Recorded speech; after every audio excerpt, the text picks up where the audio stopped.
अस्सलाम वालेकुम, good morning espresso में खुश आमदीद। मैं हूं अली अनीक सैयद और मैं हूं हिना आदिल। उम्मीद है आप खैर खैरियत से होंगे। आज के दिन का आगाज़ आपने कर लिया होगा, अगर नहीं किया तो कर लीजिए, क्योंकि है आज जुम्मा और जुम्मे को कहा जाता है सैयदुल अय्याम। और जुम्मे के रोज़ मैं आपको एक रिमाइंडर ज़रूर देती हूँ, ये है कि कसरत से दरूद इब्राहिमी पढ़िएगा, जुम्मे की नमाज का खुसूसी तौर पर एहतमाम कीजिएगा और आज के दिन दुआएँ ज़रूर कबूल हुआ करती हैं, तो पूरी उम्मत मुसलमान को अपनी दुआओं में याद रखिएगा। आगाज़ अफसोसनाक खबर से ही करेंगे। फैसलाबाद से है, जहाँ पर मलिकपुर केमिकल फैक्ट्री में एक बॉयलर धमाका हुआ है, जिससे बताया जा रहा है कि अब तक की जो इतलात हैं कि 11 अफराद जाँ बहक हुए हैं। जाँ बहक होने वालों में 6 बच्चे, 2 खवातीन, 2 बुजुर्ग और फैक्ट्री के दीगर मुलाजिम शामिल हैं। केमिकल फैक्ट्री के अंदर बॉयलर धमाके का वाक़या पेश आया, जिसकी शिद्दत से इतराफ़ के जो घर थे उनकी छतें तक गिर गईं। मजीद अफराद के मलबे तले दबे होने का खदशा जाहिर किया जा रहा है और फैक्ट्री से जो मुल्हिका घर का ख़ानदान है वो घर में सो रहा था कि घर की छत गिर गई, तो उससे भी बहुत ज़्यादा नुकसान हुए हैं। और इसका अंदाज़ा आप इस बात से लगा सकते हैं कि बॉयलर जो है वो फैक्ट्री में फटा और उसके ज़रिए जो दीगर मौजूद थे घर, उनकी छतें आन पड़ी हैं। इतना ज़ोरदार धमाका था। राना हबीब फैसलाबाद से हमारे नुमाइंदे इस वक्त हमारे साथ मौजूद हैं। राना साहब, कैसे हैं आप? जी अल्हम्दुलिल्लाह जी, अल्लाह का शुक्र। राना साहब, बताइएगा कि इस वक्त क्या सूरत हाल है? जो इस वक्त ताज़ा तरीन इतलात आ रही हैं उसमें खदशा जाहिर किया जा रहा है कि 11 से भी ज़ायद अमवात हो सकती हैं। जी बिल्कुल, मैं सबसे पहले जो अपने नाजरीन है उनको इस हवाले से थोड़ा सा आगाह करता चलूं कि ये आज सुबह सवेरे जो है ये फैसलाबाद में बड़ा ही अफसोसनाक वाक़या पेश है, जिसमें 11 अफराद जो है ये जाँ बहक हुए हैं। इस सिलसिले में आपको तफसीलात में ये बताता चलूं कि ये फैसलाबाद का इलाका मलकपुर है, जहां पर एक केमिकल फैक्ट्री थी और सुबह सवेरे जो है ये केमिकल फैक्ट्री का बॉयलर जो है ये एक जोरदार धमाके से फट गया। मैं आपको बताता चलूं कि धमाके की इतनी ज्यादा शिद्दत थी कि जो अतराफ की तकरीबन 6 से 7 घरों की छतें जो है वो जमीन बोस हो गई और इस सिलसिले में जमीन बोस होने की वजह से जो इन घरों के मकीन थे वो मलबे के नीचे दब गए और अभी तक जो है वो तकरीबन 11 अफराद जो है उनके जाँ बहक होने की तस्दीक हुई है, जिसमें से 6 बच्चे जो है, 2 खवातीन हैं, 2 बुजुर्ग हैं और फैक्ट्री के दीगर मुलाजिमीन शामिल हैं। जबकि अभी तक जो रेस्क्यू हुकाम की तरफ से ये बताया जा रहा है कि कई अफराद जो हैं वो मलबे तले दबे हुए हैं और रेस्क्यू की जो टीमें हैं वो जो इनके ज़िलाई ऑफिसर है तिशाम वाला है, उनकी क़यादत में मौका पर मौजूद हैं और वो जो अफराद मलबे के नीचे दबे हुए हैं उनको मलबे से निकालने के लिए भी रेस्क्यू ऑपरेशन जारी है। जबकि मैं आपको ये भी बताता चलूँ कि तकरीबन 7 से 8 अफराद जो हैं वो बुरी तरह इस वाक़े में झुलसे हैं, जिनको तिब्बी इमदाद के लिए फैसलाबाद के एलाइड अस्पताल के बंद यूनिट में दाखिल करवा दिया गया है।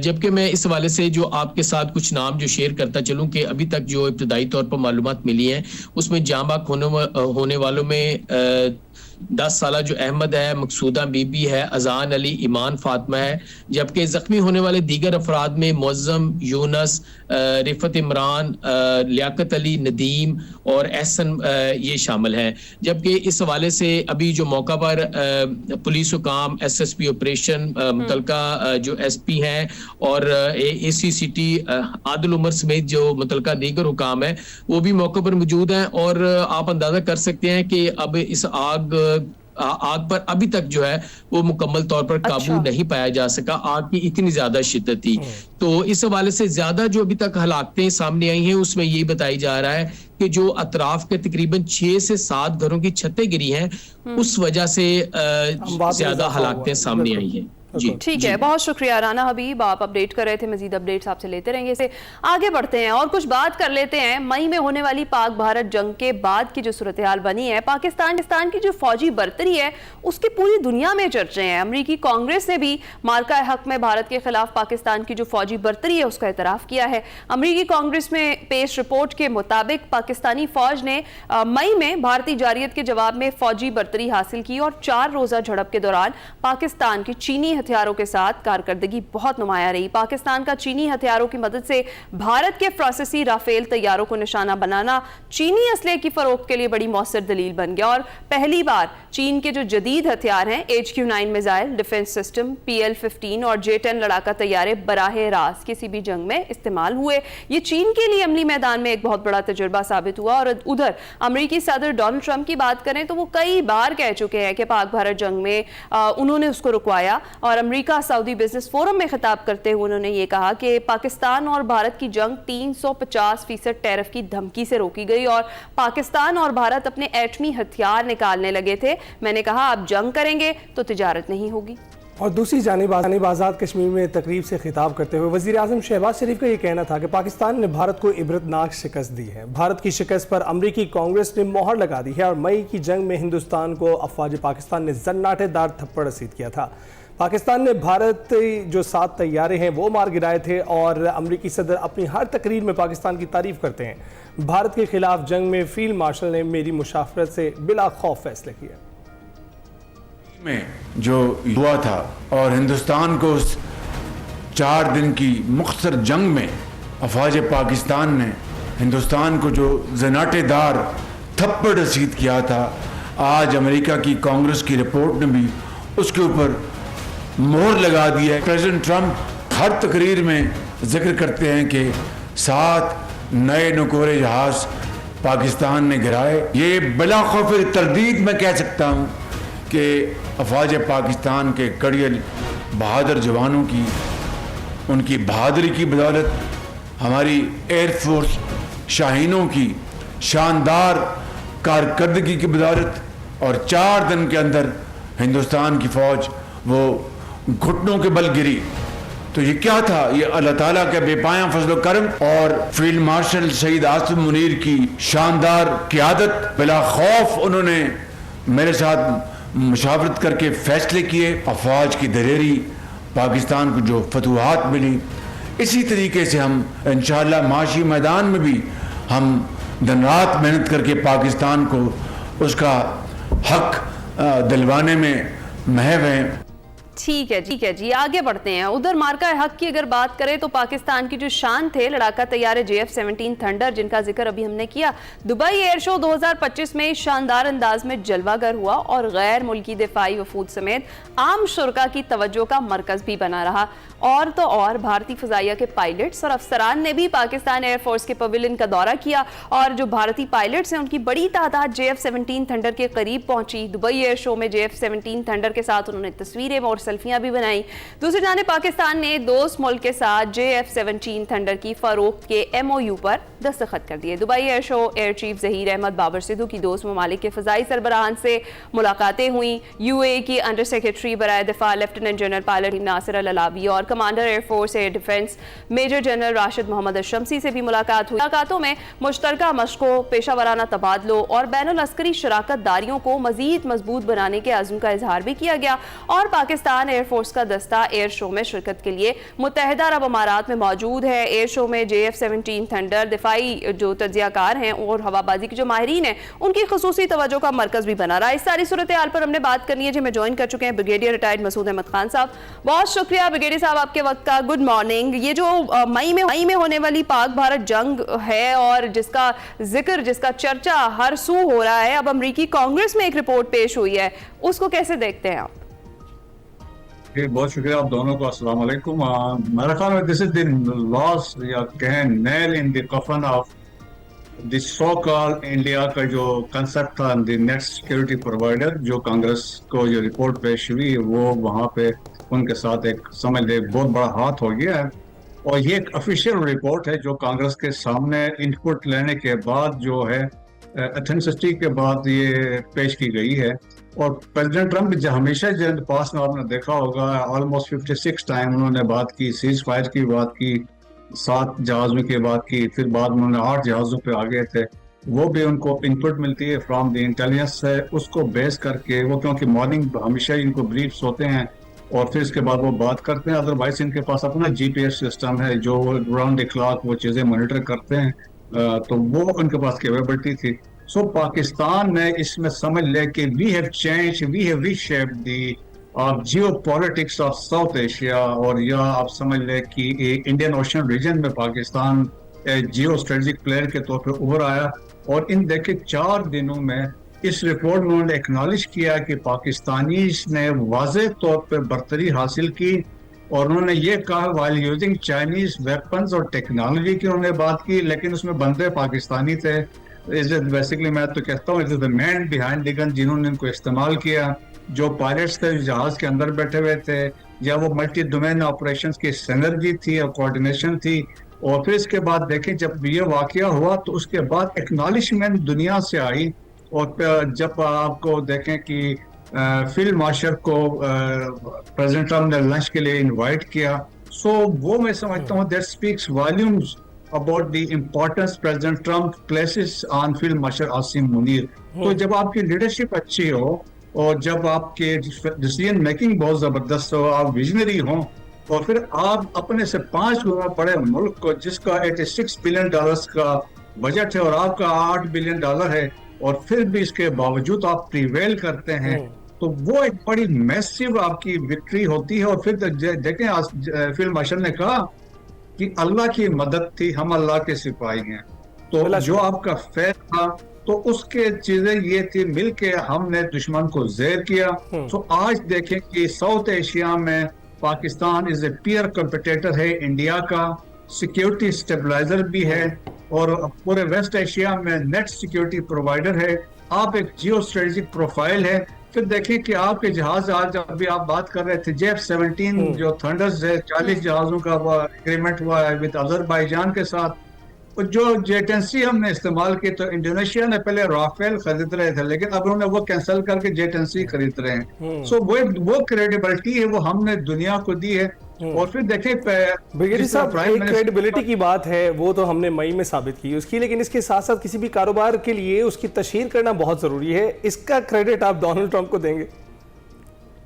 जी यकीनन। देखें डोनाल्ड ट्रंप ने तो बिल्कुल, देखें कि दुनिया में जो बहादुर लोग होते हैं, बहादुर कौमें होती हैं, उनको लोग उनकी पजीराई करते हैं। अगर आप देखें कि कुछ नहीं करते हैं, आपके स्टैंडिंग कोई नहीं है, तो कोई आपको नहीं पूछेगा। आपने डिलीवर किया, अपने से बड़े दुश्मन को ज़ेर किया, 4 दिनों में ज़ेर किया, और इसके बाद एक्नॉलिजमेंट दुनिया भर ने की। तो इसके बाद से फिर आपको accordingly president Trump, that's why वो कहते हैं ना कि मैंने सीज फायर करवाया, तो सीज फिर इधर से भी एक कंक्लूजन ड्रा होती है। बिल्कुल। पाकिस्तान ने रिक्वेस्ट नहीं की, इंडिया दौड़ा गया अमेरिका के पास, लेकिन पाकिस्तान को कोई डरा नहीं सकता है। ये मतलब है कि नोबडी कैन फोर्स पाकिस्तान। तो पाकिस्तान ने जब अमेरिकन ने कहा कि सीज फायर, तब किया, इंडिया के कहने पे नहीं किया। अच्छा ब्रिगेडियर साहब, ये जो एक एपिसोड मई में हुआ, keeping that in mind, Donald Trump एक बार फिर से बता चुके हैं, उन्होंने बताया कि भारत प्लान कर रहा था पाकिस्तान पर अटैक करना उसके बाद।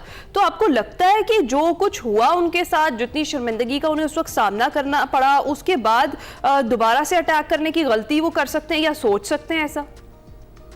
बिल्कुल भी नहीं। देखें कोशिश उनकी, या उन्होंने एक आइडिया उनके जहन में जरूर था, that's why false flag operations की तरफ गए हैं।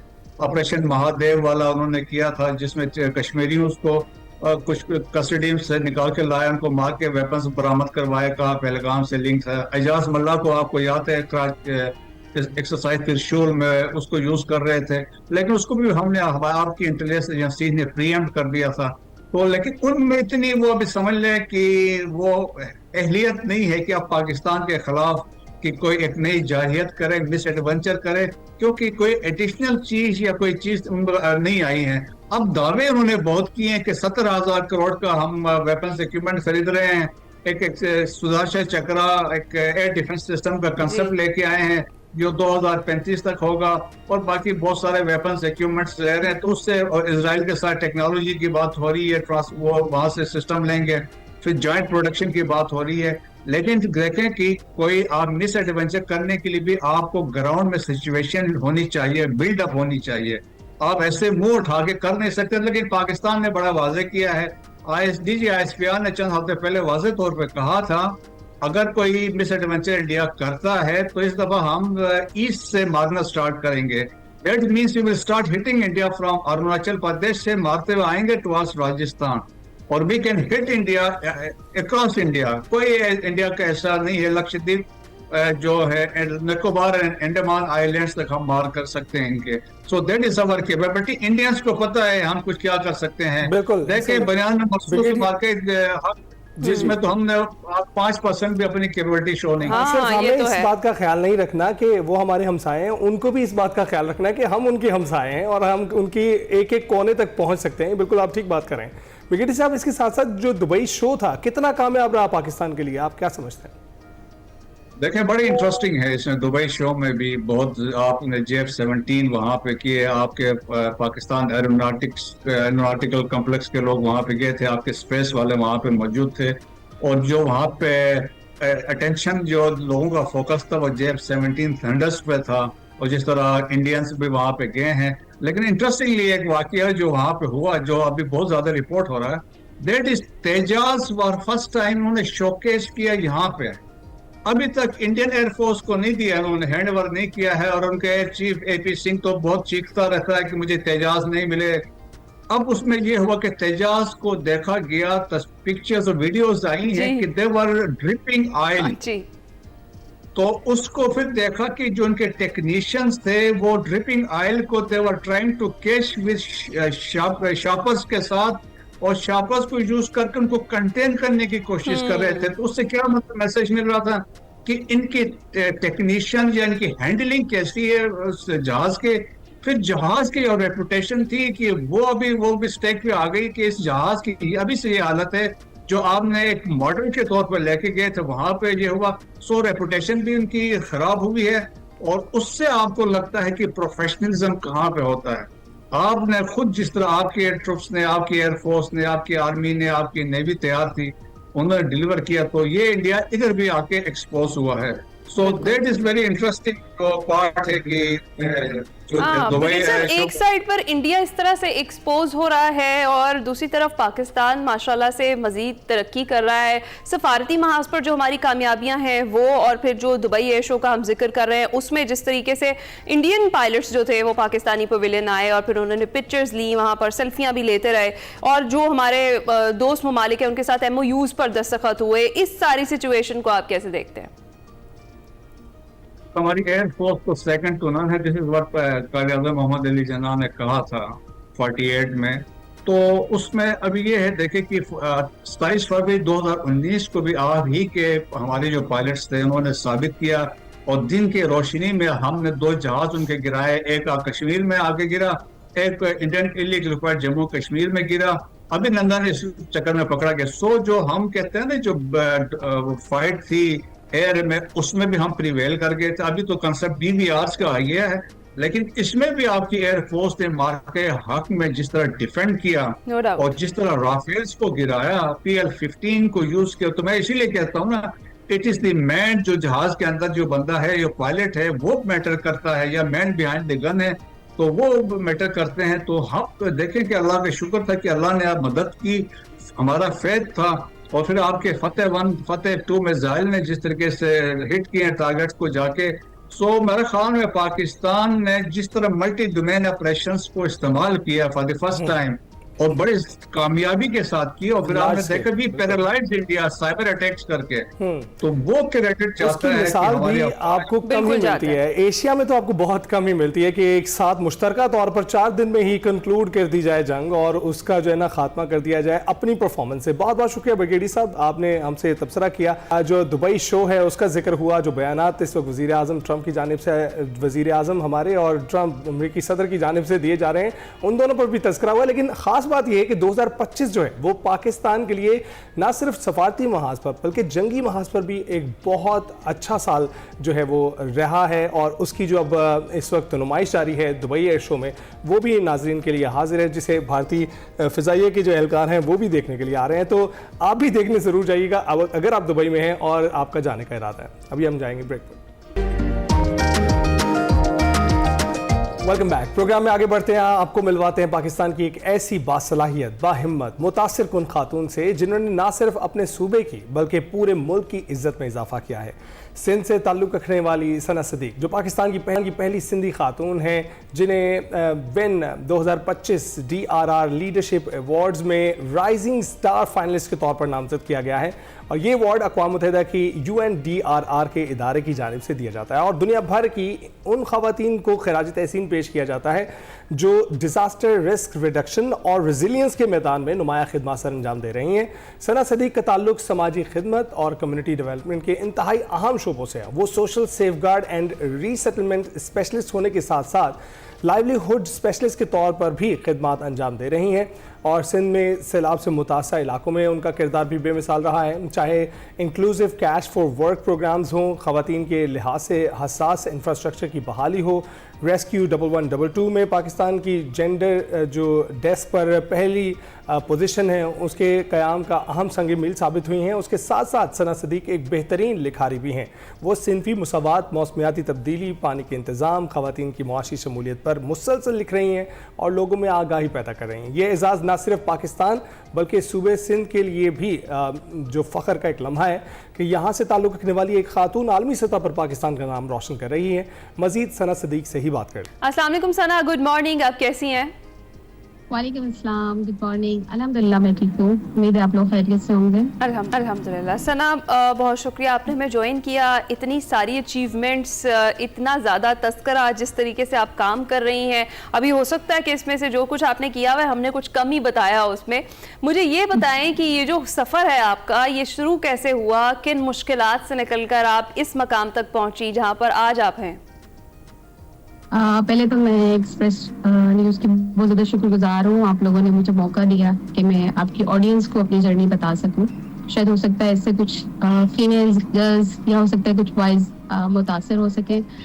जर्नी ये थी कि जैसे हमारे यहाँ पे हर फीमेल सफ़र करती है, मैंने भी सफ़र किया। अर्ली चाइल्ड मैरिज थी मेरी, दैन उसके बाद एजुकेशन स्टॉप हो गई थी, फिर मैं अम्मा बन गई बच्चों की और उसके बाद दोबारा से एजुकेशन मैंने स्टार्ट किया 2010 में।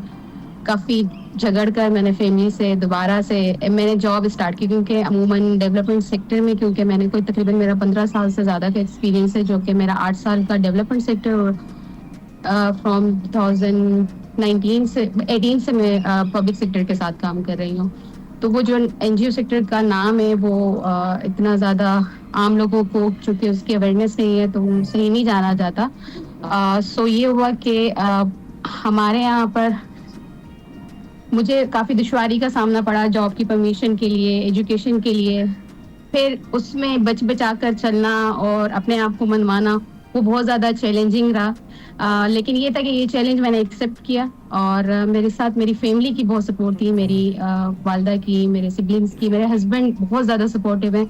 और अगर अपने प्रोफेशनल कैरियर में किसी को लोग कहते हैं कि शायद कामयाब औरत के मर्द के पीछे औरत का आते, तो मैं बोलती हूँ कि मेरी कामयाबी के पीछे मेरे हस्बैंड की बहुत बड़ी सपोर्ट है। शुक्र है कि किसी औरत ने भी इस बात को तस्लीम किया कि उनकी कामयाबी के पीछे किसी मर्द का भी हाथ है। सना, ये बताइएगा कि ये जो डिज़ास्टर मैनेजमेंट है, जिस तरह डिज़ास्टर रिस्क रिडक्शन और रेजिलियंस है, बहुत सी ऐसी चीज़ें जो मंजर आम से ओझल हैं, लेकिन आपने यहाँ पर मुख्तलिफ शोबों में काम किया है जो अगर एक ब्रॉडर पर्सपेक्टिव में देखें तो एक ही नज़र आते हैं। जिस तरह लाइवलीहुड के ऊपर काम किया आपने, रीसेटलमेंट के ऊपर काम किया है, तो आप मेजर क्या क्राइटेरिया अपने लिए डिफ़ाइन करेंगे कि किस शोबे में आप ज़्यादा जो है इस वक्त काम कर रहे हैं? सर, मेरा जो प्रीवियस प्रोजेक्ट था वो एग्रीकल्चर का प्रोजेक्ट था। तो उसमें हमारी क्योंकि हमारे पास पानी के बहुत ज़्यादा क्राइसिस चल रहे हैं और फिर कंटामिनेशन बहुत ज़्यादा है पानी में, तो वो एग्रीकल्चर को भी मुतासिर कर रही है। और एग्रीकल्चर में औरतें बहुत ज़्यादा काम कर रही हैं जिनके रोल को रिकग्नाइजेशन नहीं मिलती। तो उधर पर भी मेरे पास एडिशनल चार्ज था, जैसे लाइवलीहुड स्पेशलिस्ट का यहाँ पर है, तो वहाँ पर वो मैंने एक इंटरवेंशन थी जो कि मखसूस कर दी थी कि ये सिर्फ औरतों के लिए ही होगी। उसके लिए काफ़ी जद्दोजहद करनी पड़ी, लेकिन अल्टीमेटली मैंने वर्ल्ड बैंक की टीम और हमारी जो मैनेजमेंट की टीम थी एग्रीकल्चर डिपार्टमेंट, उनको अग्री कर लिया और वो उसमें भी 97% मैंने फीमेल्स की पार्टिसिपेशन को इंश्योर किया, क्योंकि एग्रीकल्चर में औरतें काम कर रही हैं और एसेट ट्रांसफर एक बहुत बड़ा जो है ना एक पोर्शन है। अगर एसेट औरत के नाम पे होता है तो उसकी सेल्फ रिस्पेक्ट, उसकी डिग्निटी को हम इंश्योर कर सकते हैं और वो अर्न करेगी, कंट्रीब्यूट करेगी, तो वायलेंस ऑटोमेटिकली आपका रिड्यूस होना शुरू हो जाएगा।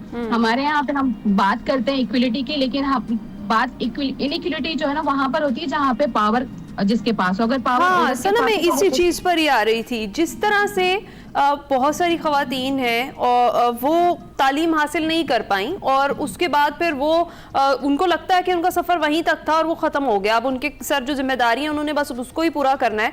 लेकिन आप ऐसा काम कर रही हैं कि इकोनॉमिक पावर मिले उन खवातीन को भी, और वो भी जो तरक्की है मुल्क की उसमें अपना हिस्सा डालें और अपने जो हालात हैं उसे मज़ीद बेहतर कर सकें।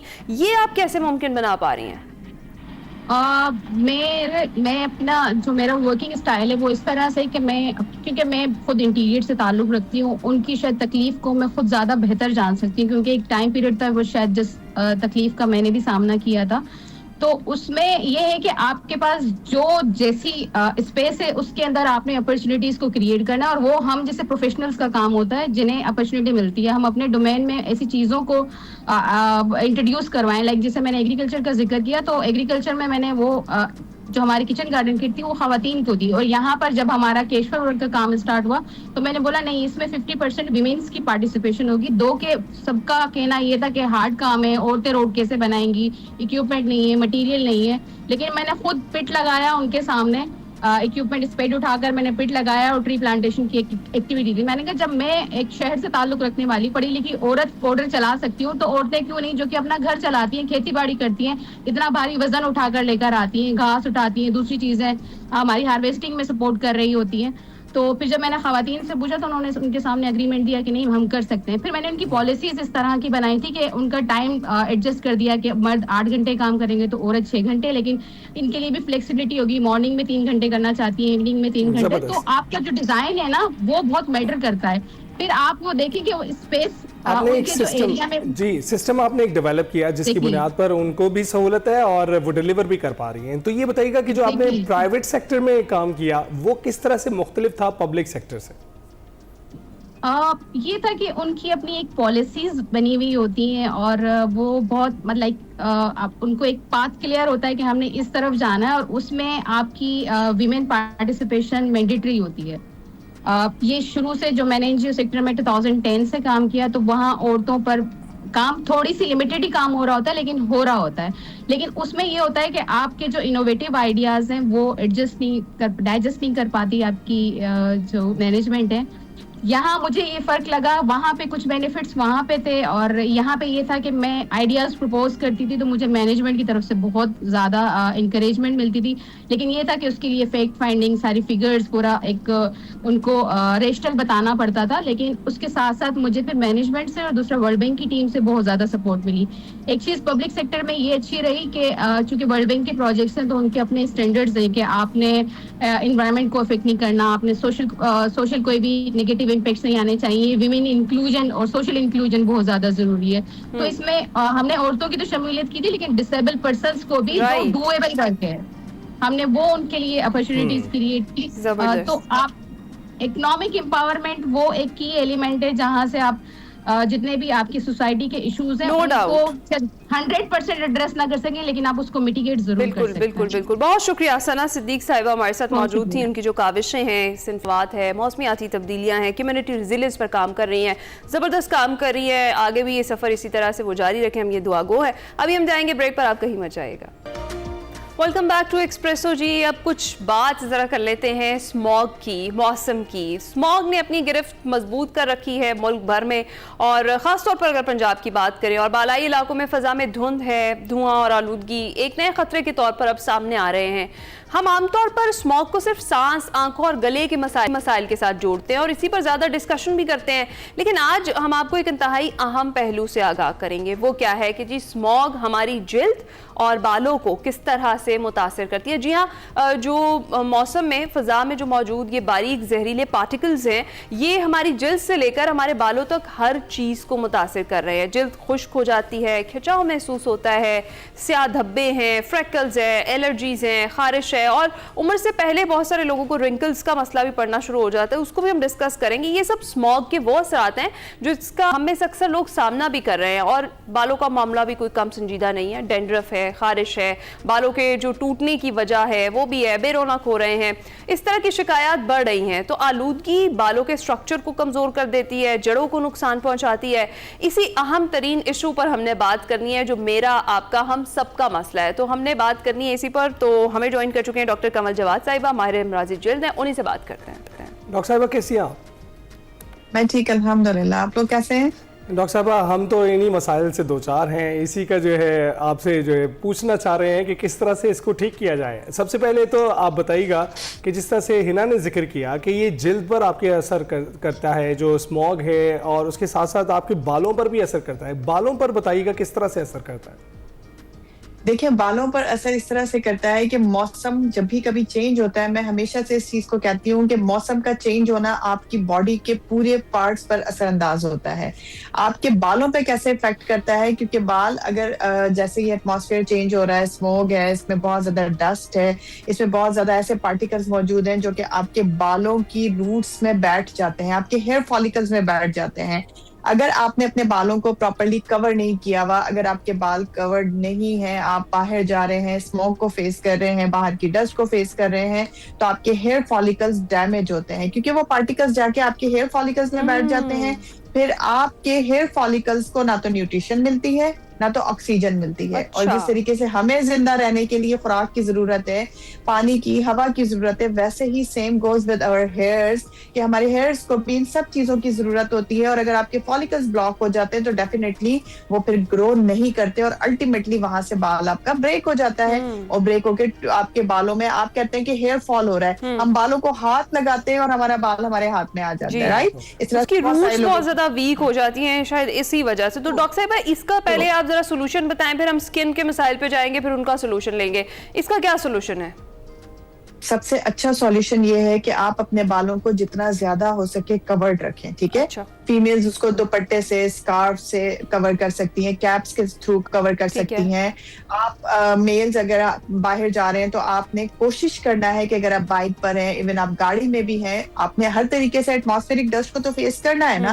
तो आप अपने बालों को, अपनी बॉडी के हर पार्ट को कोशिश करें कि इस मौसम में, खास तौर पे जब स्मॉग बहुत ज्यादा है, आपने कवर करके निकलना है। बिकॉज आपकी वो जो कवरेज है ना, वो काफी हद तक आपको एटमॉस्फेरिक डस्ट से एटलीस्ट बचा लेगी। दूसरी नंबर पे आपने करना ये है कि डेली शावर लेना है। बहुत सारे लोगों के दिमाग में ये मिथ बैठा होता है कि आपने शावर, इन दिनों वैसे ही खास तौर पे उसको पोस्टपोन किए जाते हैं, आप डेली शावर लें, मेडिकेटेड शैम्पूज का इस्तेमाल करें, और अगर आपको डैंड्रफ है तो आपने उसका ट्रीटमेंट भी साथ में ले लेना है। बिकॉज डैंड्रफ और स्मोक पार्टिकल्स मिलके आपके बालों की तबाही का सबसे बड़ा सबब बनते हैं। तो सबसे बेहतरीन एहतियात जो घर बैठे कर सकते हैं वो ये है कि हाइजीन का ख्याल रखें, शावर डेली लें, और नंबर 2 आपने कवर करके बालों को निकालना। तो डॉक्टर साहब स्किन की अगर बात करें, क्योंकि मैं खुद भी ऑब्जर्व कर रही हूँ कि इस वेदर में यूजुअली तो इस तरह की ड्राइनेस नहीं होती फेस पर या आपकी बॉडी की, आपकी स्किन पर, लेकिन अब आप मॉइस्चराइजर अप्लाई भी कर लें, उसके बाद भी आपको स्किन बहुत ज्यादा ड्राई महसूस होती है और खिंची हुई महसूस होती है। इसकी भी वजह स्मॉग है?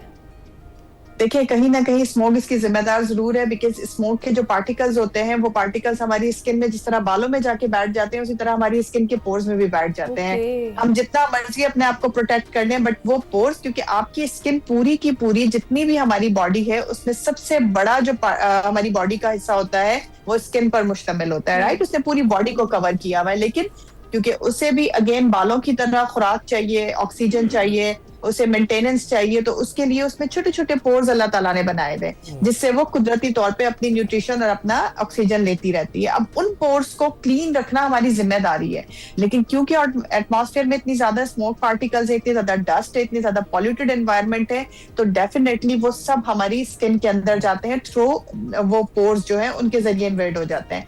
अब वो क्या करते हैं? पिगमेंटेशन करवाते हैं, एक्नी करवाते हैं आपके फेस पर, आपकी अनइवन टोन हो जाती है, तो मिला जुला के आपकी स्किन तबाह बर्बाद हो जाती है। करना क्या चाहिए? अगला सवाल आपका यही होगा कि क्या करें? जी जी बताइएगा क्या करें। तो अगला मेरा, देखिए, हमेशा से हर चीज से बचने के लिए ना आपने क्या करना है, अपना फेस वॉश करें। उसके बाद ये जो आपने अभी कंप्लेन की थी कि हम मॉइस्चराइजर लगाते हैं, उसके बावजूद भी हमारी स्किन खिंची खिंची सी रहती है इस एटमॉस्फेयर की वजह से, तो क्या करना चाहिए, फेस वॉश करने के बाद अभी आपकी स्किन डैम होगी, गीली होगी, हल्की हल्की सी नमी मौजूद है, तब आपने अपना मॉइस्चराइजर लगाना है। ठीक है, अगर आप इस तरह से मॉइस्चराइजर Wet लगाएंगे skin तो पे? काफी हद तक वेट स्किन पे लगाना है ठीक आपने। है।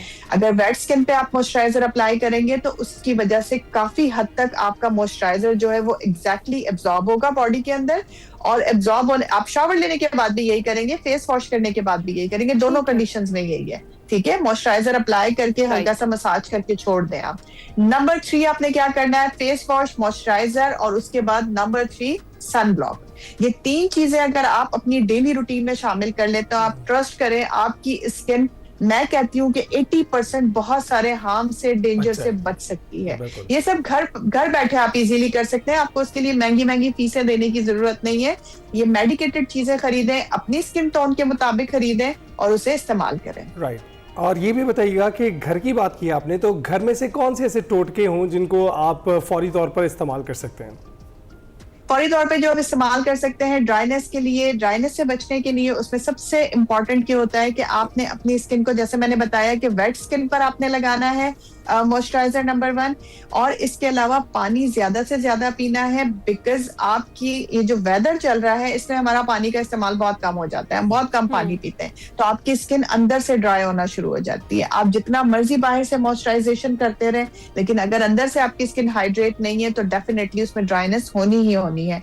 पानी ज्यादा से ज्यादा पीना है, बहुत ज्यादा पानी नहीं पिया जा रहा है तो आप काफी गर्म मशरूबात ऐसे होते हैं, आप सूप ले सकते हैं, आप अपने कोई जूसेस बना सकते हैं फ्रेश घर के अंदर, और बहुत सारी ऐसी चीजें हैं जिन्हें आप ऑल्टर कर सकते हैं, जिसमें से चाय कॉफी भी शामिल है, बट एक लिमिटेड अमाउंट में। चाय, कॉफी, ग्रीन टी, ये तीनों चीजें कहीं ना कहीं आपकी लिक्विड जो डिमांड है उसको पूरा कर देता है। सो इंटरनली हाइड्रेट रहना बहुत जरूरी है। और नंबर 3 सबसे इंपॉर्टेंट ये है कि जो हम हीटर जला के बैठ जाते हैं, हमने अपने घरों को सेंट्रली हीटेड किया हुआ है या फिर अपने हीटर को हमने छोड़ना नहीं है, उसी के पास बैठ के सारे काम करने, वो भी आपकी स्किन को ड्राई करता है। सो ऐसी कंडीशन में भी आपने क्या करना है कि अगर आपका घर सेंट्रली हीटेड है या आपने किसी तरह से हीट का इंतजाम किया हुआ है तो आपने मॉइस्चराइजेशन का भी ख्याल रखना है। कैसे? एक इंटरनली हाइड्रेट रहे, मॉइस्चराइजेशन प्रॉपर लगाएं, और एक टोटका बता रही हूँ कि जहां भी आपने देखा है कि हीटेड एनवायरनमेंट है, वहां पर आप एक पतीले में या फिर एक बॉल के अंदर पानी, नॉर्मल पानी भर के उसकी सराउंडिंग में रखते हैं।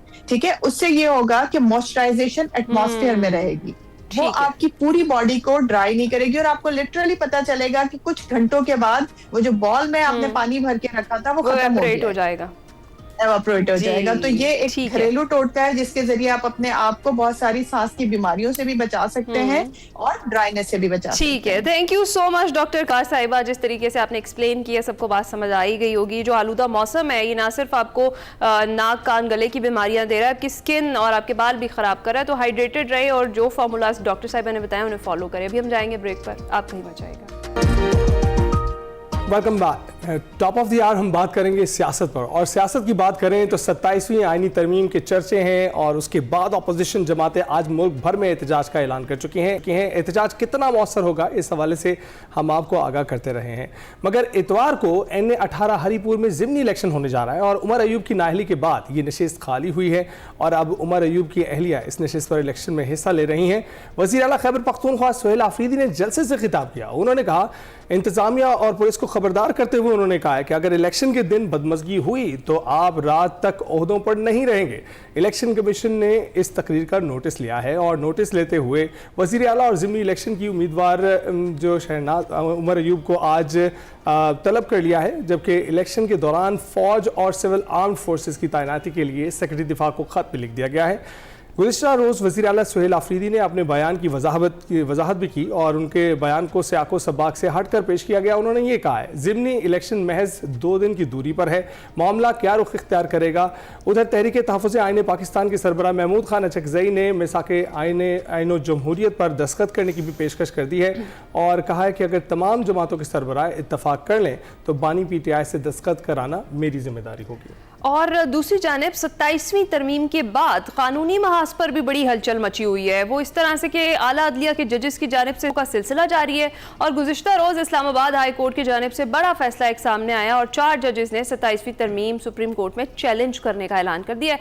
ये सारी सिचुएशन है, इस पर बात करेंगे। हमें स्टूडियोज में ज्वाइन कर चुके हैं सलमान आबिद साहब, सीनियर तज्जियाकार हैं। अस्सलाम वालेकुम सलमान साहब, गुड मॉर्निंग, कैसे हैं? जी बहुत बहुत शुक्रिया। नहीं, कैसे हैं आप? ठीक ठाक? अल्हम्दुलिल्लाह। सलमान आबिद साहब, सबसे पहले ज़रा हम इस चीज़ का जिक्र करते हैं जो हमने आखिर में बताई। महमूद अचकज़ई साहब की एक पेशकश सामने आई और अगर आपको याद हो इससे पहले स्पीकर अयाज सादिक साहब भी कह चुके थे कि वो सालिसी करा सकते हैं या मुज़ाकरात करवाने के अंदर अपना किरदार अदा कर सकते हैं।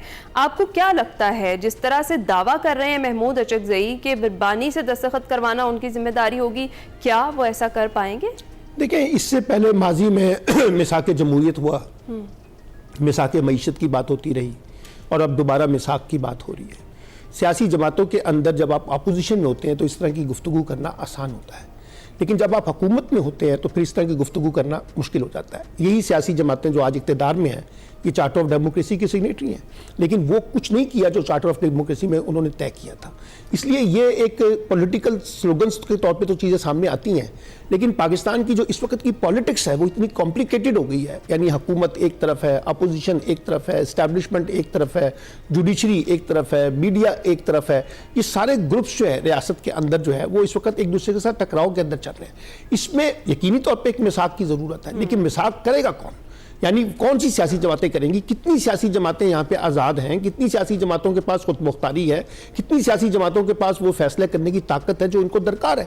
हमारे यहाँ तो फैसले रिमोट कंट्रोल के जरिए हो रहे हैं ना। तो इसलिए मुझे ये लगता है कि इस वक्त पीटीआई एक दबाव तो डाल रही है, लेकिन अब देखें ना, महमूद खान अचकज़ई के मुकाबले में मौलाना फजलुर रहमान को लाने की बातें भी हो रही हैं। अब फजलुर रहमान तो दोनों तरफ खेलने के माहिर हैं। उन्हें पहले हुकूमत से बार्गेन किया, 26वीं तरमीम उन्होंने उनकी हमायत कर दी, फिर बाद में पता चला हुकूमत ने जो हमसे वादे किए थे वो तो पूरे नहीं हुए, फिर 27वीं तरमीम पर रेजिस्ट किया, लेकिन साथ बांग्लादेश भी चले गए और फिर साथ पीछे जो है ना उन्होंने उसकी मुखालफत भी कर दी। अब वो चाहते हैं कि अपोजिशन में से कोई हिस्सा मिल जाए।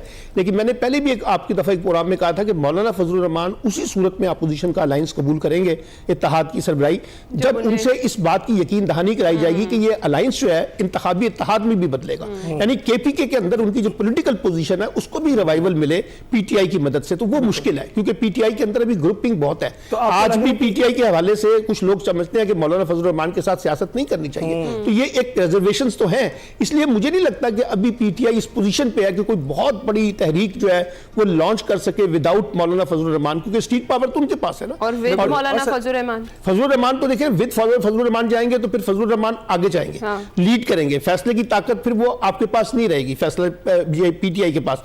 फैसले की ताकत चली जाएगी जेयूआई के पास, और जब जेयूआई के पास जाएगी तो हुकूमत के साथ बार्गेन करना उनके लिए आसान हो जाएगा, एस्टैब्लिशमेंट के साथ बार्गेन करना आसान हो जाएगा। तो वो अपने इंटरेस्ट को प्रोटेक्ट करते हैं। तो अब ऑपोजिशन की जो सरबराही है उसके हवाले से चहमगोइयां क्यों हो रही हैं कि वो फजलुर रहमान को दी जा सकती है? सर, उसकी वजह यह है कि स्ट्रीट पावर उनके पास है ना। अगर आपने एक बड़ी तहरीक चलानी है तो वो मौलाना फजलुर रहमान के बगैर तो नहीं चल सकेगी, क्योंकि पीटीआई के ऊपर तो अभी तक हमने अमलन उसको बैन किया हुआ है। उसको सियासी सरगर्मियों की इजाजत नहीं है। केपीके के चीफ मिनिस्टर मिलने की कोशिश करते हैं, उनको नहीं मिलने दिया जाता, बहनों को नहीं मिलने दिया जाता। कोई किसी किस्म की पॉलिटिकल एक्टिविटी करना चाहते हैं तो दफा 44 लग जाती है। अब लाहौर में 144 है, लेकिन जमात इस्लामी का इज्तिमा आम हो रहा है, वहां किसी को कोई मसला नहीं है। इसलिए वो एक खास सियासी जमात के अंदर रख के जब आप चीजों कर रहे हैं तो उसका फिर एक रिजल्ट भी मिलेगा कि फजलुर रहमान को हमें साथ लेके चलना पड़ेगा। और असद कैसर साहब चाहते हैं, तो क्या ये अच्छा होगा पाकिस्तान तहरीक इंसाफ के लिए? देखिए, तहरीक इंसाफ पर्सपेक्टिव में देखें तो, बड़े ब्रॉडर पर्सपेक्टिव में देखें तो मुझे लगता है कि तहरीक इंसाफ के लिए अच्छा नहीं होगा। उसकी वजह क्या है? फजलुर रहमान बहुत शार्प आदमी है, उन्हें हम पाकिस्तानी सियासत के अंदर जो है जरदारी साहब के मुकाबले में खड़ा करके बड़ा गुरु समझते हैं।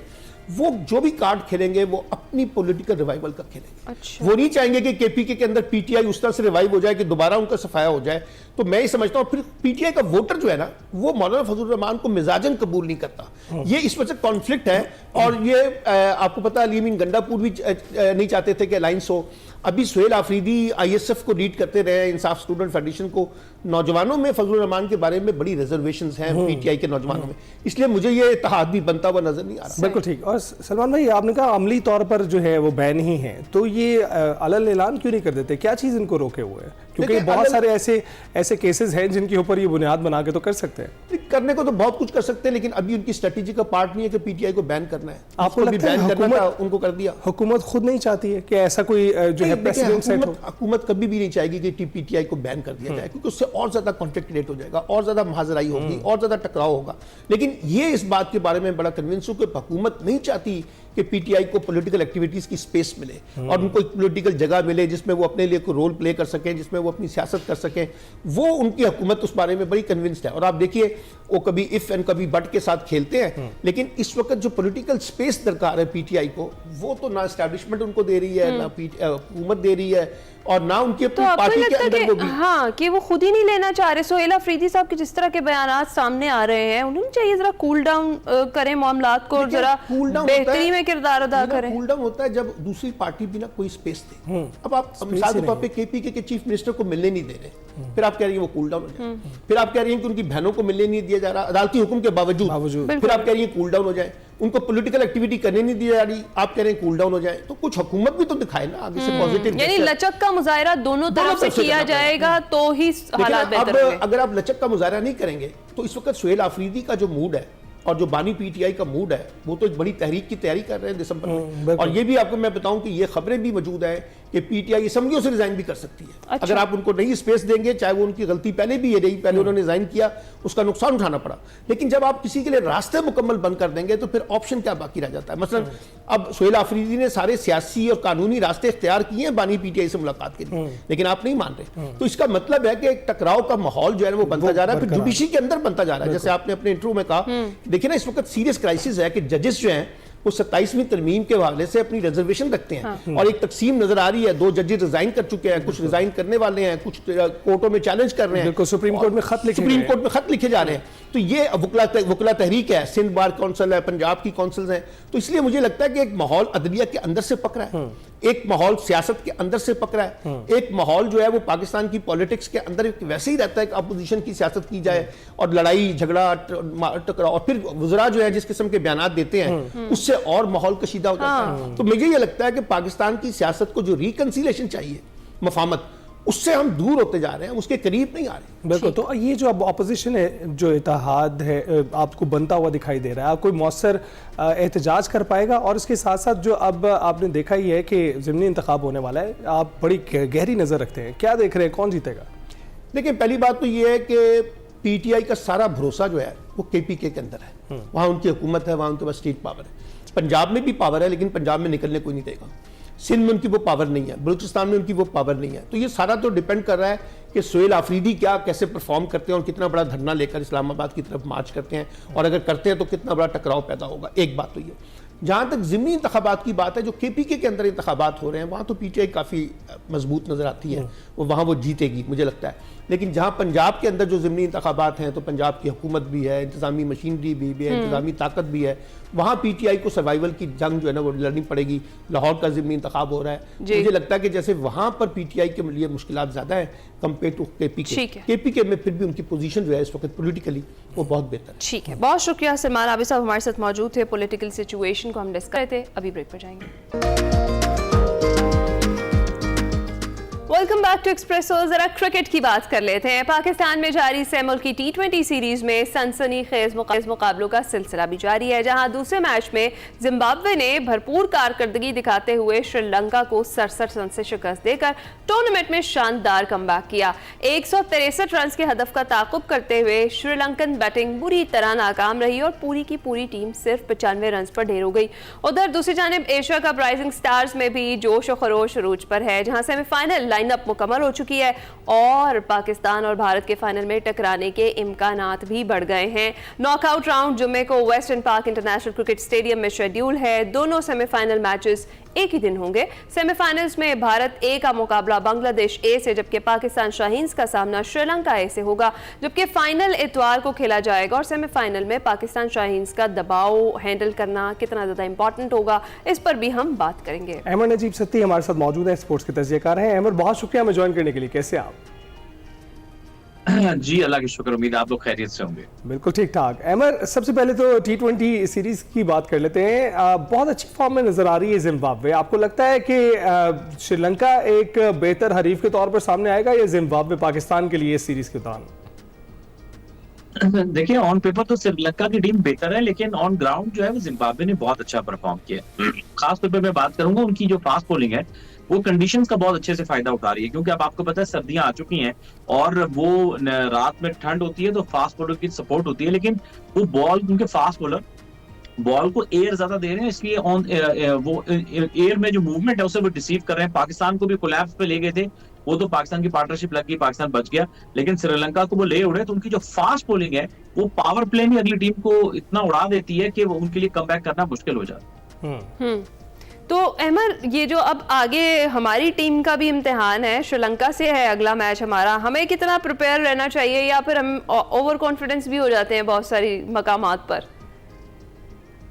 अच्छा, आप ये देखिए कि मेरा ख्याल है पाकिस्तान ने बेहतर परफॉर्म किया रिसेंटली, और करना भी चाहिए, क्योंकि पाकिस्तान इनसे थोड़ी बेहतर साइड है, लेकिन अगेन बात ये होती है कि ऑन पेपर बेहतर होना और ऑन ग्राउंड प्रैक्टिकली कुछ अच्छा करके दिखाना, ये दो मुख्तलिफ चीजें हैं। रिलैक्स हो जाते हैं, दुरुस्त कहा आपने, नहीं होना चाहिए, ये एक जरूर बात है कि अपनी कॉम्बिनेशंस को लेके, क्योंकि फास्ट बॉलर एक जो वरी साइन है ना जो मुझे ऐसा लग रहा है वो ये है कि हमारी बाकी जीत तो रहे हैं, लेकिन हमारे फास्ट बॉलर अभी रिसेंटली अगर आप देखेंगे इवन वनडे मैचेस में भी वो पावर प्ले में आउट नहीं कर पा रहे हैं। पीछे से आके स्पिनर्स ने आउट कर दिया, बाद में आउट हो गए। तो मेरा ख्याल है ये मुझे एक बड़ा एरिया ऑफ इंप्रूवमेंट नजर आता है कि नए गेंद के साथ उतनी मूवमेंट या उतनी इफेक्टिवनेस नजर नहीं आई रिसेंटली, जिसमें हमें बहुत बेहतरी की जरूरत है।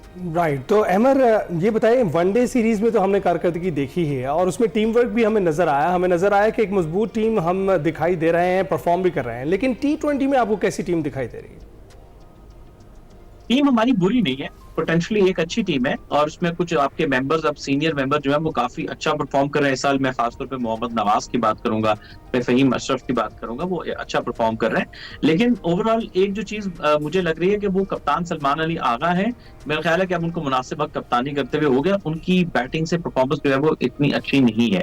तो मेरा ख्याल है कि ये एक ऐसा शोबा है, जाहिर है वो खुद भी ये देख रहे होंगे, खुद भी कोई भी कप्तान ऐसा नहीं चाहेगा कि वो परफॉर्म ना करे।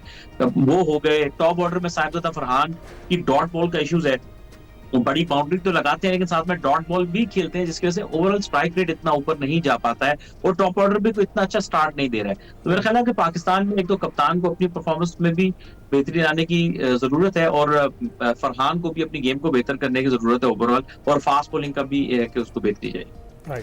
ठीक है। अच्छा, आगे अगर एशिया कप राइजिंग स्टार्स का जिक्र करें तो एक और पाक भारत फाइनल का इम्कान बड़ा रोशन दिखाई दे रहा है, उस पर क्या कहेंगे? पाकिस्तान की जो यूथ टीम्स होती है ना, आप यूजुअली देखेंगे वो कहीं ना कहीं अच्छा कर रही होती हैं। यानी पाकिस्तान एक ऐसा मुल्क है जो हमेशा अब तक, मैं फिर ये बात दोहराऊंगा कि नेचुरल टैलेंट पे चल रहा है। सिस्टम हमारा इतना अच्छा नहीं है, लेकिन नेचुरली टैलेंटेड प्लेयर के ऊपर चल रहा होता है। मां सदाकत की अगर हम बात करें, जिनका भी ज्यादा नाम है, वो भी पाकिस्तान की पार्टनर क्रिकेट से आए हैं, पेशावर की टीम से खेलते हैं, अच्छा प्लेयर है। और फाइक बट की बात करेंगे, लाहौर से हैं, बड़े अच्छे ओवरऑल बड़े अच्छे प्लेयर है सारे। तो मेरा ख्याल है कि पाकिस्तान की टीम में ये पोटेंशियल है कि वो इंडिया को दूसरी बार भी हरा सकती है, लेकिन बलाए ताक के पाकिस्तान फाइनल में हराए या ना हराए, मेरा ख्याल है कि ज्यादा अहम चीज ये है कि इसमें से मुस्तकबिल के सितारे चुनना बहुत अहम है कि किन खिलाड़ियों में वो पोटेंशियल है जो कि मुस्तकबिल में पाकिस्तान। मेरा ख्याल है कि एट द मोमेंट जो मुझे, वैसे तो बहुत सी सारे अच्छे प्लेयर है, कोई ना कोई किसी न किसी कैपेसिटी में आ सकता है, लेकिन एट द मोमेंट जो पाकिस्तान की टीम में मुझे कमजोरी नजर आ रही है ना, टॉप ऑर्डर में या मिडिल ऑर्डर में इतनी स्टेबिलिटी नहीं है। इसमें मास सदाकत मुझे एक ऐसा प्लेयर लगता है, क्योंकि वो प्रॉपर पूरा मास रिप्लेस किसको करेंगे अहमर टीम में? ये तो देखिए सिलेक्शन कमेटी का फैसला है, लेकिन टॉप ऑर्डर में वो किसी को भी कर सकते हैं। मैं इसलिए कह रहा हूँ किसी को भी कर सकते हैं। आप एज ए स्पोर्ट्स एनालिस्ट हमें बताएं ना, आपको क्या लगता है कि माज अगर आते हैं तो वो किसको रिप्लेस, उन्हें किसको करना चाहिए? वो देखिए स्क्वाड में आ सकते हैं। देखिए फॉर एग्जांपल मैं आपको एग्जांपल दे देता हूँ, जैसे आपने पहले हुसैन तलत को रखा था, आपने बहुत सारे ऑलराउंडर्स रखे हुए, ठीक है ना, तो आप वो बासदाकत को किसी भी ऐसी जगह पे, मैं हुसैन तलत की बात कर रहा हूँ एशिया कप में, तो आप लेकर आ सकते हैं। इवन आप उनको ओपन करा सकते हैं। आप कहते हैं लेट्स पुट साहिबजादा फरहान को हम रेस्ट दे रहे हैं कुछ मैचेस के लिए, वो आपके स्क्वाड में है, आप उनको 11 में डाल सकते हैं, क्योंकि मास लाकर टॉप ऑर्डर में बैटिंग भी करते हैं, वो लोअर ऑर्डर में भी माजी में बैटिंग करते रहे, वो बहुत अच्छे ऑफ स्पिनर भी है, लेफ्ट आर्म स्पिनर भी है, और बहुत आउट क्लास किस्म के फील्डर भी है। तो कंप्लीट पैकेज है। यानी जो माइक हेसन हमारे कोच जो चीज ढूंढते हैं ना कि यार बैट्समैन बॉलिंग भी कर ले, वो भी करते हैं, और फील्डर भी अच्छे हैं। बिल्कुल ऐसा ही है, और बिल्कुल उनकी जो परफॉर्मेंस शोर मचा रही है, हमारा फर्ज है कि हम भी थोड़ा सा शोर मचा लें ताकि जो सिलेक्शन कमेटी है वो इन पर नज़र डाल ले। अच्छा अमर, अभी बताइएगा कि आपको T20 में आपको पता है कि हमारी टीम की कारकर्दगी बहुत ही जो है बुरी रही है। होम ग्राउंड का आप समझते हैं कि जो इस सीरीज में हमें एडवांटेज रहा है, इससे पहले भी जो श्रीलंका के साथ खेली है उसमें भी हमें एडवांटेज रहा है? जी, होम ग्राउंड का जाहिर एडवांटेज तो होता है कि आपके प्लेयर यूज टू होते हैं सरफेस पे खेलने के लिए, और आप आदी होते हैं सरफेस पे खेलने के लिए। और ये रावलपिंडी का बड़ा अच्छा विकेट है, क्योंकि मैं इसलिए कहूंगा अच्छा विकेट है स्पेशली इस कंडीशन में, क्योंकि रावलपिंडी में इस वक्त आपको जाहिर है कि ठंड होती है, और पिच में अगर थोड़ी सी घास हल्की सी छोड़े तो कैरी भी बहुत अच्छा होता है। और जो अच्छा बैट्समैन है वो अच्छा बैट्समैन अगर टाइम ले ले तो वो रन भी करता है, ऐसा नहीं है कि बिल्कुल छोटे स्कोर हो रहे हैं। कल भी देखिए 150-60 जिम्बाब्वे की टीम ने किया, सिकंदर रजा ने जो है वो बड़ी अच्छी बैटिंग की। तो मेरा ख्याल है कि बड़ी आइडियल विकेट मुझे नजर आती है ओवरऑल। और पाकिस्तान के जो मैं फिर वही एक नुकता फिर से दोहराऊंगा कि टॉप ऑर्डर को क्लिक करने की अशद जरूरत है। तो अगले मैच में कोई कॉम्बिनेशन तब्दील होता देख रहे हैं? अभी तक देखिए आप माइक हेसन जब से कोच आए वो ज्यादा देर एक टीम नहीं खिलाते हैं, वो कहीं ना कहीं बायलैटरल सीरीज में रोटेशन करते रहते हैं। तो आप माइट भी कोई चेंजेस बॉलिंग में, और खास तौर पे बॉलिंग में चेंज ज्यादा होता है बैटिंग के बजाय, अंटिल के कोई फोर्स चेंज हो जाए बैटिंग में। मुझे बॉलिंग में फास्ट बॉलर की रोटेशन होती नजर आ रही है। बिल्कुल, बहुत बहुत शुक्रिया अमर हमसे गुफ्तगू करने के लिए। और जिस तरह के हमारे खिलाफ आजम रिकॉर्ड पे रिकॉर्ड बना रहे हैं, कहीं उन्होंने सईद अनवर के साथ अपना रिकॉर्ड जड़ दिया है, 20 सेंचुरियां बनाई हैं, और कहीं वो सबसे ज़्यादा सिफर बनाने वाले खिलाड़ी भी बन गए। तो हम उम्मीद करते हैं कि आप जो रिकॉर्ड बनाएंगे वो बेहतरी की जानिब ही जाएगा, और हमारी पूरी टीम बेहतरी की जानिब जाएगी, क्योंकि अब वर्ल्ड कप्स आ रहे हैं तो जनाब हमें तैयार होना चाहिए उसके लिए। अभी हम ब्रेक पे जाएंगे। Welcome back to Express. तो आज सेगमेंट माइंड मैटर्स में सोसाइटी के एक बहुत ही अहम और अफसोसनाक पहलू पर बात हो रही है, और वो है औरतों और बच्चों के साथ बढ़ते हुए जो रेप के वाकयात हैं, इसकी रीजंस क्या हैं और हल क्या निकाला जा सकता है। आइए देखते हैं। अस्सलाम वालेकुम नाज़रीन, मैं वकार अहमद और आप देख रहे हैं माइंड मैटर्स। अखलाकियात के हवाले से हमारी गुफ्तगू है, उसका एक सिलसिला जारी है जिसमें हसन अली आसफ हमारे साथ होते हैं और हमजा अली अब्बासी साहब हमारे साथ होते हैं। हमजा अली अब्बासी साहब, हसन अली आसफ, बहुत शुक्रिया आपका। मेरा सवाल ये है कि ये जो बहुत ही एक तकलीफ़देह मौजू है, आपके लिए बहुत तकलीफ़देह होगा, लेकिन क्योंकि ये हकीकत है पाकिस्तानी पर्सपेक्टिव में, छोटे बच्चे रेप हो रहे हैं, बच्चियाँ रेप हो रही हैं, एनिमल्स, और ये और अमूमी तौर पे हमारे यहाँ जो बहुत सारे दलाइल दिए जाते हैं वो बिल्कुल उलट होते हैं साइकोलॉजी की फाइंडिंग से।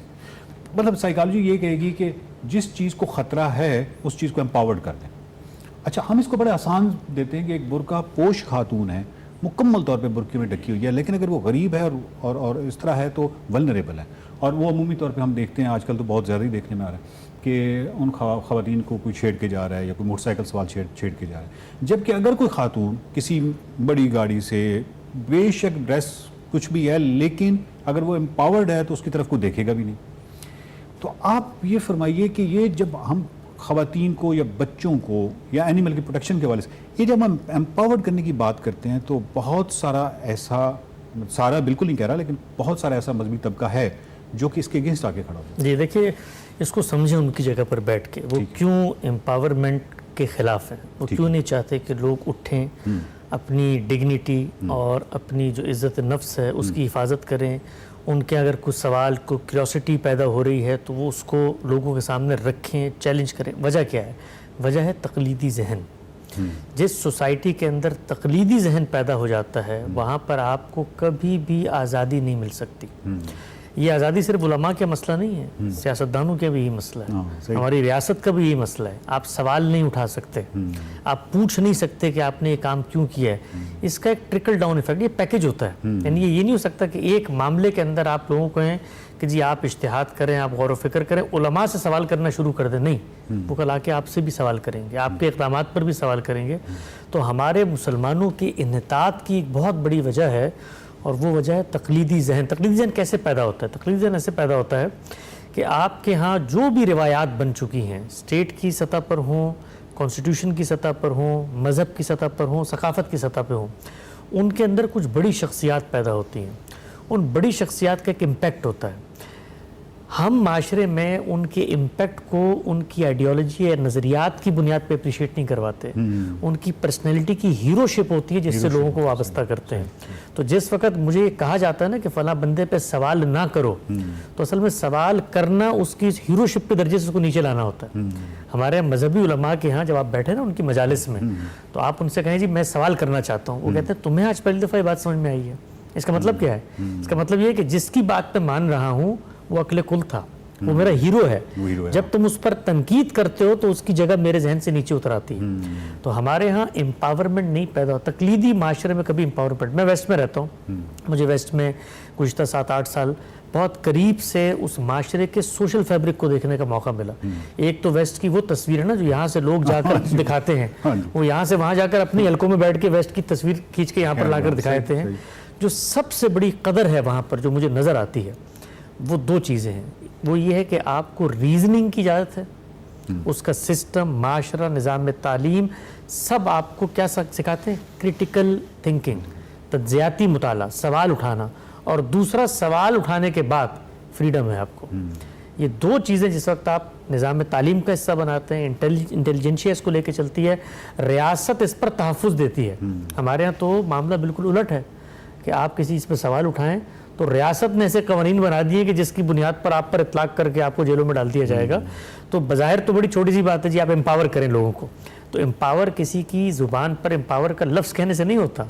एम्पावरमेंट एक रवैया है जो A to Z तक आपके माशरे में आएगा तो उसके फिर इफ़ेक्ट्स पैदा होंगे, वरना ये चीज़ नहीं हो सकती। हमजा भाई, हमने देखा कि बचपन में जब आप सिनफी तफरीक करते हैं बच्चों में, मसलन एक बच्ची है और एक बच्चा है, बच्चे के साथ हमारा ये था कि ये बेशक क्रिकेट खेले, ये बेशक फुटबॉल खेले, बच्चियों का मखसूस था कि ये गुड़ियाओं के साथ खेलेंगी। तो हमने देखा कि जो बच्ची है वो ड्राइविंग में अमूमी तौर पे हमारे यहाँ एक अमूमी तासुर होता है कि वो गाड़ी जो है अगर गलत टर्न कर रही है तो हम कहते हैं ये कोई औरत चला रही होगी। 80% निकलती भी औरत ही है, और उसके पीछे जब हम नीचे जाके देखें पता ये चलता है कि वो सिनफी तफरीक थी, उसका जो मोटर कॉर्टेक्स है उस तरह डेवलप नहीं हो सका था, रिफ्लेक्सेस डेवलप नहीं हो सके थे। यहाँ पे जो हमने गफलत बरती उसकी वजह से उस बच्ची ने पूरी ज़िंदगी उसको भुगतना है, क्योंकि वो ड्राइव या रिफ्लेक्सेस उसकी उस तरह काम नहीं करे। तो आप मतलब ये एम्पावर करने की बात कर रहा हूँ, तो ये सकाफती मामला है ना, ये मजहबी मामला तो नहीं है, ये तो कुछ सकाफत में हमारे अंदर है। ये बिल्कुल आपने एंड पे बहुत अच्छी बात की कि ये सकाफती मामला है, ये मजहबी मामला नहीं है।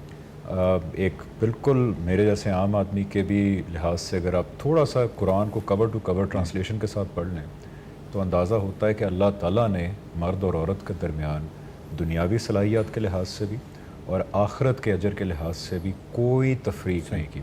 वो जो असल में बहस बनती है वो ये कि अल्लाह ताला ने रिश्तों में ऊंच नीच रखी है, यानी हस्बैंड वाइफ का रिश्ता है, माँ बाप का रिश्ता है, उसमें किसी रिश्ते को ऊपर रखा एक सिस्टम काम करे, एक क्योंकि अल्लाह ताला ने इन चीज़ों को इदारे के तौर पर ट्रीट किया, उसमें रिश्तों की एक हायरार्की है।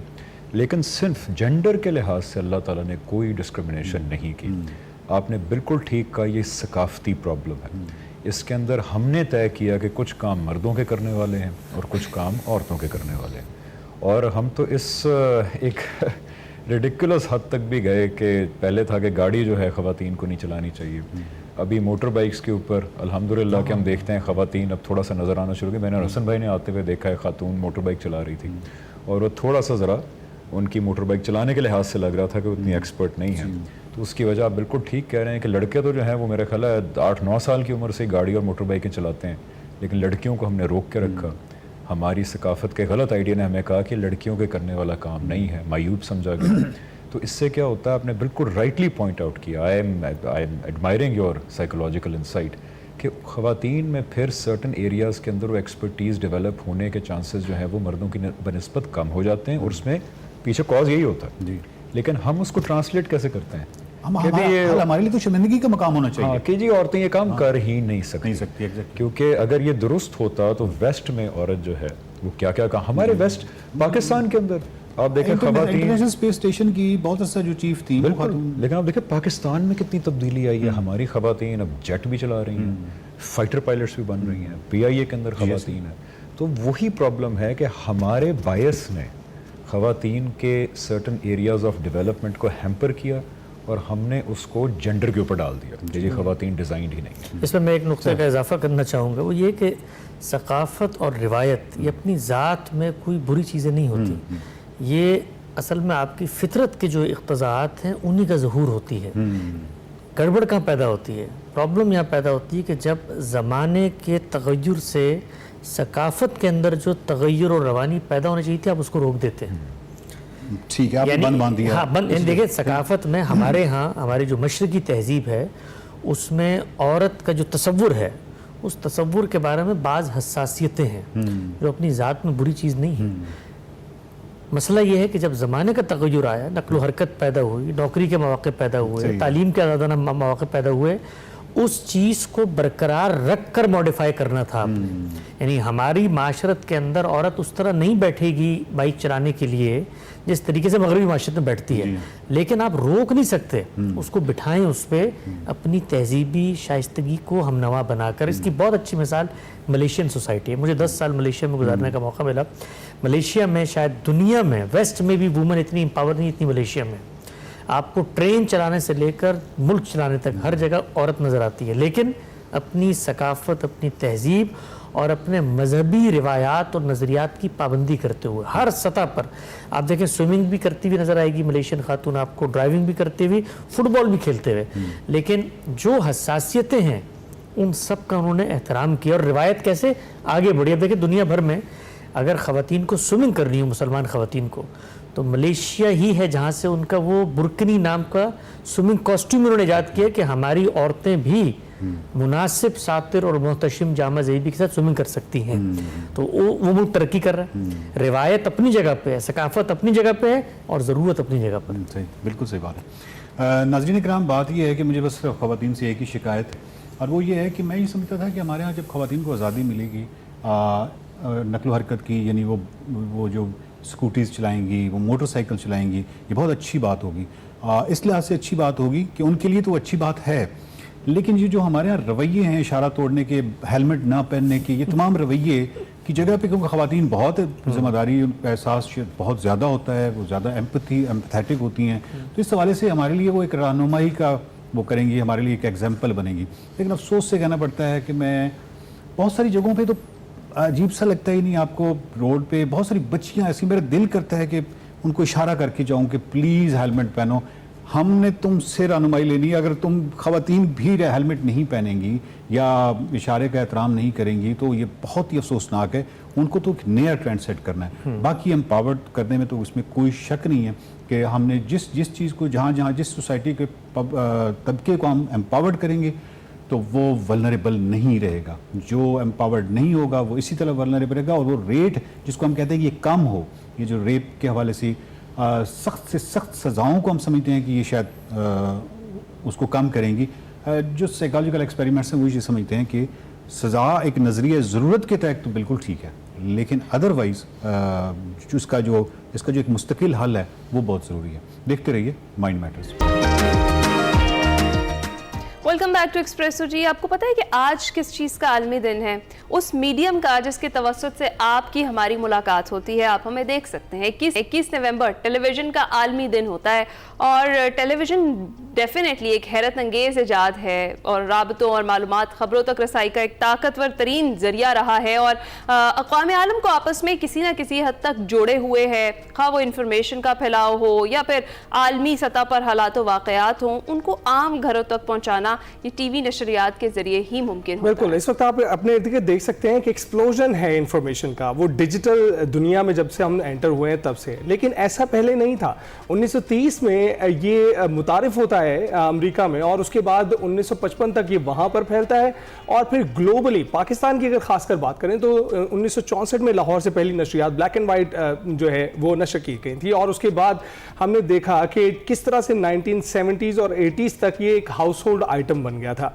उसके बाद बारी आती है 1990s की, तो हम देखते हैं चैनल्स सामने आते हैं STN, NTM के नाम से, और फिर जब 2000 आते हैं तो केबल आ जाती है। केबल के आने के बाद तो फिर आपके सामने ही है सब, हम भी उसी की पैदावार है।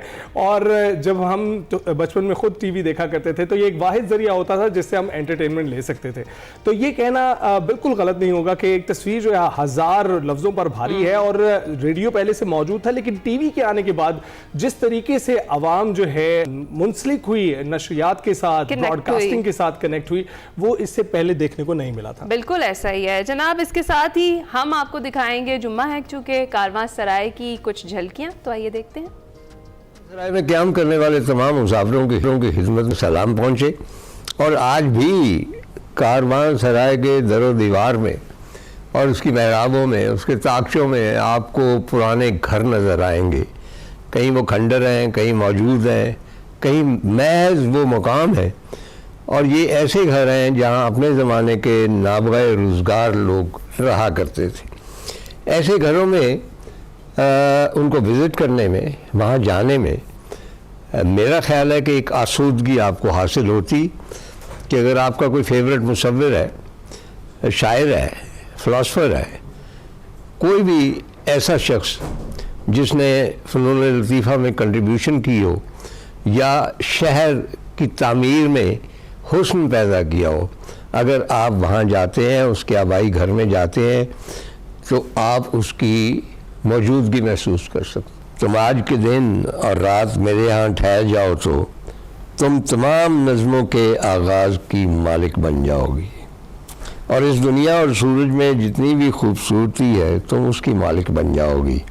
और अभी तो लाखों सूरज बाकी हैं, अगर आज के दिन और रात तुम मेरे पास ठहर जाओ।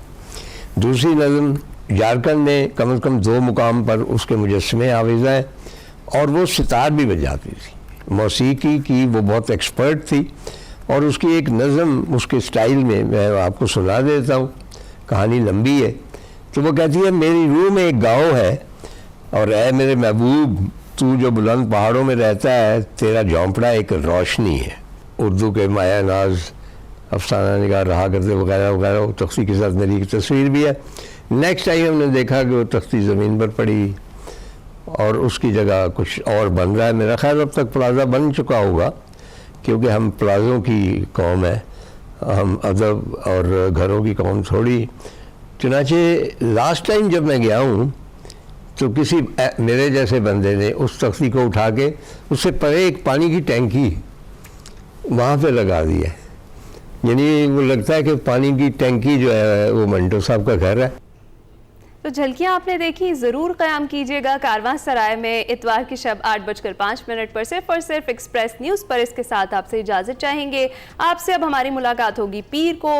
ओवर द वीकेंड आपने मैच एंजॉय करना है, स्मॉग से अपने आप को बचाना है और बेस्ट ऑफ एक्सप्रेसो भी लाजमी देखना है। इसी के साथ हमें दीजिए इजाज़त, ख्याल रखिएगा, फीडबैक ज़रूर दीजिएगा। अल्लाह हाफ़िज़।